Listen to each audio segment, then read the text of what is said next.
जय जगन्नाथ बंधुगण सर्वप्रथमे आपण को शुभेच्छा एवं शुभ कामना। आपणकर जदि कुंभ राशि होइथाए तेबे एही वीडियोटी को थरे मात्र शेष पर्यंत निश्चिंत देखंतु। कुंभ राशिर व्यक्ति विशेष मानकर जीवन बदलिबाकू जाउअछि।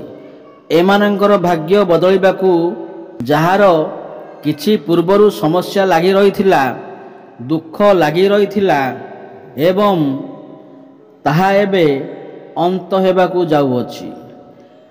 पुनर्बार आपणक जीवन रे सुख फेरिबाकू जाउअछि। कारण ग्रह नक्षत्र मानकर चलन रे गोटे बहुत बड़ परिवर्तन हेबाकू जाउअछि। शुक्र, मंगल, सूर्य एवं बुध एही चारोटी ग्रह मानकर राशि परिवर्तन हेबाकू जाउअछि, जहा द्वारा आपण मानक जीवन रे किछि बड़ हेबाकू जाउअछि।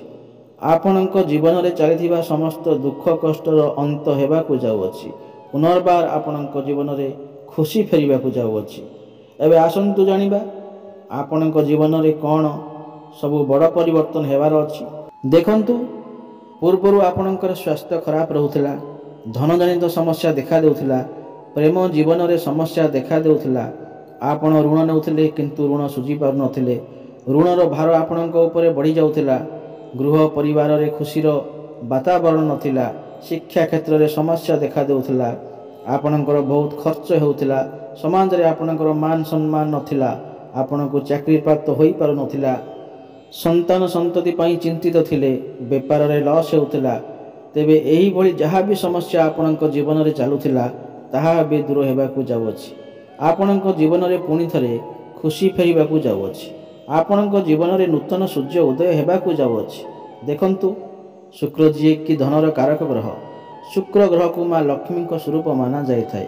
शुक्र आपणकर द्वितीय भाग रे चलन करुथिले एवं अष्टम भाग को देखुथिले, जहा फल रे आपणक स्वास्थ्य रे समस्या देखा देउथिला, धन जनित समस्या देखा देउथिला, धन आसु नथिला, धन आसिले मध्य ताहा संचय हेउ पार नथिला, किंतु शुक्र आपणकर तृतीय भाग को चलन करिवे एवं आपणक भाग्य को देखिवे।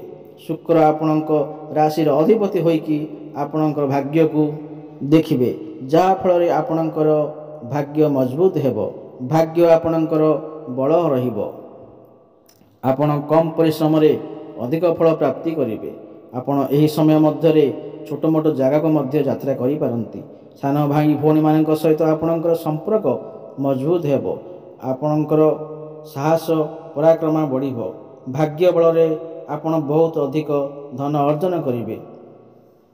आपण एही समय रे कोनोसी धार्मिक स्थान को यात्रा करि पारंती। धर्म आड़ को आपणकर मन अग्रसर होई पारे, काहेकि ना गुरुंकर दृष्टि मध्य आपणकर भाग्य को रही अछि। यह अत्यंत शुभ अटे। शुक्रंकर दृष्टि मध्य आपणकर भाग्य ऊपर को रहउअछि। आपण जहा स्वप्न रे भाबी नथिबे ता हेबाकू जाउअछि। आपणक समस्त मनस्कामना पूर्ण हेबाकू जाउअछि।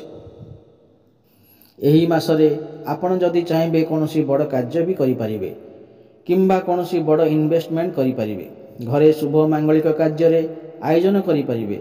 एही समय रे आपणक भाग्य रे अग्रसर हेबो। धार्मिक स्थान को जिबाकू आपणकर मन लागि पारे एवं गुरु आपणकर प्रथम भाग रे अछंती। आपणकर स्वास्थ्य समस्या रहिबो नाही, केवल टिके मोटापण भली समस्या देखा देई पारे, नहले आपणक स्वास्थ्य बहुत भल रहिबो। पूर्व जदि आपणकर किछि स्वास्थ्य समस्या थिला तेबे मध्य ताहा दूर होई जिवो, जदि कोनोसी वास्तु समस्या थिला तेबे ताहा दूर हेबो। देखंतु मंगल मध्य प्रथम भाग रे गोचर करिवे। आपणकर एही समय रे डेली इनकम बढ़ी जिवो, आपणकर व्यापार वाणिज्य उन्नति आसीबो, रोजगार रे बुद्धि आसीबो। आपण एही समय रे कोनोसी नूतन व्यापार मध्य आरंभ करि पारंती। आपणकर वैवाहिक जीवन मध्य बहुत भल रहिबो। आपणक वैवाहिक जीवन रे पूर्व जदि किछि समस्या रहिथिला तेबे ताहा मध्य दूर होई जिवो, किंतु मझी मझी रे कड़ी झगड़ा एवं क्रोध भली समस्या देखा देई पारे। आपणक भितरे क्रोध देखा देई पारे, एथि प्रति आपण टिके ध्यान देबे। देखंतु शनि आपण मानकर कैरियर भाव रे विराजमान अछंती। आपण कैरियर बहुत भल रहिबो।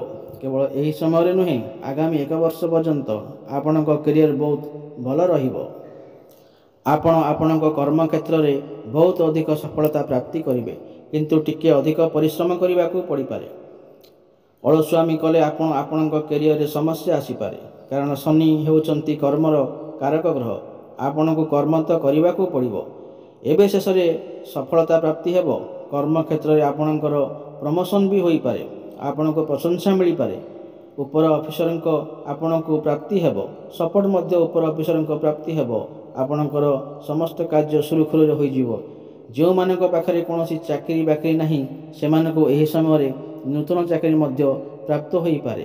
ଏବଂ ରାହୁ ମଧ୍ୟ ଆପଣଙ୍କର ଏକାଦଶ ଭାଗରେ ବିରାଜମାନ ଅଛନ୍ତି। ଆପଣଙ୍କୁ ସମୟ ସମୟରେ ଆକସ୍ମିକ ଧନ ପ୍ରାପ୍ତି ହେବ।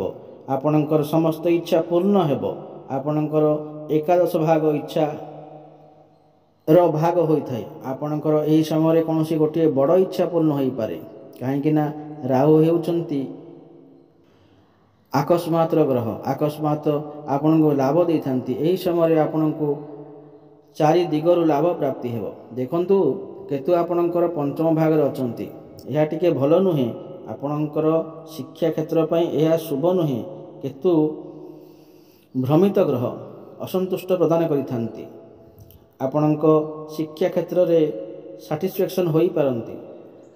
ଆପଣଙ୍କୁ ପରିଶ୍ରମ ଅନୁଯାୟୀ ସଫଳତା ନ ମିଳିପାରେ, କିନ୍ତୁ ଗୁରୁଙ୍କ ଦୃଷ୍ଟି ଆପଣଙ୍କର ପଞ୍ଚମ ଭାଗ ଉପରେ ରହୁଥିବାରୁ ଆପଣଙ୍କ ଶିକ୍ଷା କ୍ଷେତ୍ରରେ ଯାହା ବି ସମସ୍ୟା ଆସିଲେ ମଧ୍ୟ ତାହା ଦୂର ହୋଇଯିବ। ଆପଣ କୌଣସି ଦୂର ସ୍ଥାନକୁ ଯାଇପାରନ୍ତି। ଏହି ସମୟରେ ଯଦି ଆପଣଙ୍କର କିଛି ଏକ୍ଜାମ୍ ଅଛି, ତେବେ ଆପଣଙ୍କୁ ସଫଳତା ଅବଶ୍ୟ ପ୍ରାପ୍ତ ହେବ। ଶିକ୍ଷା କ୍ଷେତ୍ର ଆପଣଙ୍କ ପାଇଁ ବହୁତ ଭଲ ଅଛି, କିନ୍ତୁ ସମୟ ସମୟରେ ଆପଣଙ୍କ ମନ ବିଚଳିତ ହୋଇପାରେ। ପାଠପଢ଼ାରେ ମନ ନ ଲାଗିପାରେ। ସେଥିପାଇଁ ଆପଣ ପାଠପଢ଼ାରେ ମନ ଧ୍ୟାନ ଦିଅନ୍ତୁ। ସଫଳତା ଅବଶ୍ୟ ପ୍ରାପ୍ତି ହେବ। ପଞ୍ଚମ ଭାଗ ମଧ୍ୟ ଆପଣଙ୍କର ପ୍ରେମର ଭାବ ହୋଇଥାଏ। ଗୁରୁଙ୍କର ଦୃଷ୍ଟି ଆପଣଙ୍କର ପଞ୍ଚମ ଭାଗ ଉପରେ ରହିଥିବାରୁ ପ୍ରେମ ଜୀବନରେ ଆପଣଙ୍କୁ ସଫଳତା ପ୍ରାପ୍ତି ହେବ। କିନ୍ତୁ ସମୟ ସମୟରେ ମନ ମତାନ୍ତର, କଳି ଝଗଡ଼ା ଲାଗି ରହିପାରେ। ଆପଣଙ୍କର ପାର୍ଟନରଙ୍କ ଭିତରେ କ୍ରୋଧ ଦେଖା ଦେଇପାରେ। ଯଦି ଆପଣଙ୍କ ପାର୍ଟନର ଆପଣଙ୍କ ଉପରେ ରାଗନ୍ତି, ପାର୍ଟନରଙ୍କ ଉପରେ ଟିକେ ଡାଉଟ୍ ବି କରିପାରନ୍ତି, ଯାହାଫଳରେ ଆପଣଙ୍କ ପ୍ରେମ ଜୀବନରେ ସମସ୍ୟା ଆସିପାରେ। କାହିଁକି ନା ଶନି କେତୁ ଆପଣଙ୍କ ପଞ୍ଚମ ଭାଗରେ ଅଛନ୍ତି ଏବଂ ଗୁରୁ ଯେହେତୁ ଆପଣଙ୍କର ପଞ୍ଚମ ଭାଗକୁ ଦେଖୁଛନ୍ତି, ତ ପ୍ରେମ ଜୀବନରେ ଯାହା ବି ସମସ୍ୟା ଆସିଲେ ମଧ୍ୟ ତାହା ଦୂର ହୋଇଯିବ। ଆପଣଙ୍କର ପ୍ରେମ ବିବାହର ରୂପ ମଧ୍ୟ ନେଇପାରେ। ଆପଣ ଦୁଇ ଜଣଙ୍କ ମଧ୍ୟରେ ଭଲ ପାଇବା ବଢ଼ିବ। ସୂର୍ଯ୍ୟ ଆପଣଙ୍କର ତୃତୀୟ ଭାଗକୁ ଚଳନ କରିବେ ଏବଂ ଭାଗ୍ୟ ଭାବକୁ ଦେଖିବେ। ସରକାରୀ ସ୍ତରରେ ଥିବା ଲୋକଙ୍କ ପାଇଁ ଏହି ସମୟ ବହୁତ ଶୁଭ ଅଟେ ଏବଂ ରାଜନୀତି କ୍ଷେତ୍ରରେ ଥିବା ଲୋକମାନଙ୍କ ପାଇଁ ଏହି ସମୟ ବହୁତ ଅତ୍ୟନ୍ତ ଶୁଭ ଅଟେ, ଯାହାଫଳରେ ଆପଣଙ୍କୁ ମାଙ୍କର ସୁଖ ପ୍ରାପ୍ତି ହେବ। ଆପଣ କୌଣସି ଯାନବାହନ ଇତ୍ୟାଦି କ୍ରୟ କରିପାରନ୍ତି କିମ୍ବା କ୍ରୟ କରିବାକୁ ମନ ବଳେଇ ପାରନ୍ତି ଏବଂ ଆପଣଙ୍କ ଏହି ସମୟରେ କ୍ୟାରିୟର ମଧ୍ୟ ବହୁତ ଭଲ ରହିବ। ଆପଣଙ୍କର ବୁଦ୍ଧି ବଢ଼ିବ, ଜ୍ଞାନ ବଢ଼ିବ। ବୁଦ୍ଧି ଏବଂ ଜ୍ଞାନ ବଳରେ ଆପଣ ସମସ୍ତ କାର୍ଯ୍ୟରେ ସଫଳତା ପ୍ରାପ୍ତି କରିବେ। ତ ମୋଟାମୋଟି ଦେଖିବାକୁ ଗଲେ ଭାଗ୍ୟ ବଦଳିବାକୁ ଯାଉଛି। ଆପଣଙ୍କର ସମସ୍ତ ଦୁଃଖ କଷ୍ଟର ଅନ୍ତ ହେବାକୁ ଯାଉଛି ଏବଂ ପୁନର୍ବାର ଆପଣଙ୍କ ଜୀବନରେ ଖୁସି ଫେରିବାକୁ ଯାଉଛି।